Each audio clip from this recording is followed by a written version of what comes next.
আসসালামু আলাইকুম।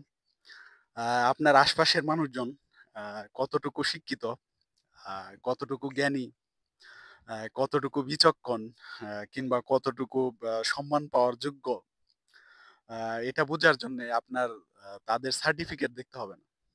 কিংবা তারা কি জব করছে, মাসে কত টাকা আর্নিং করছে, এগুলো জানার প্রয়োজন নেই।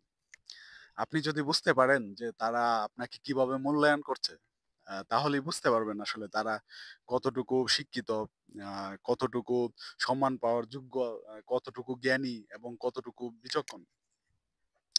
যদি দেখেন তারা আপনাকে আপনার আ পোশাক-আশাক, আপনার শারীরিক সৌন্দর্য, আপনার চেহারা, কিংবা আপনার আ অর্থ, আপনি মাসে কত টাকা আর্নিং করছেন, এগুলো দেখে মূল্যায়ন করে, আ তাহলে বুঝে নেবেন তারা নিজেরাই আসলে মূর্খ।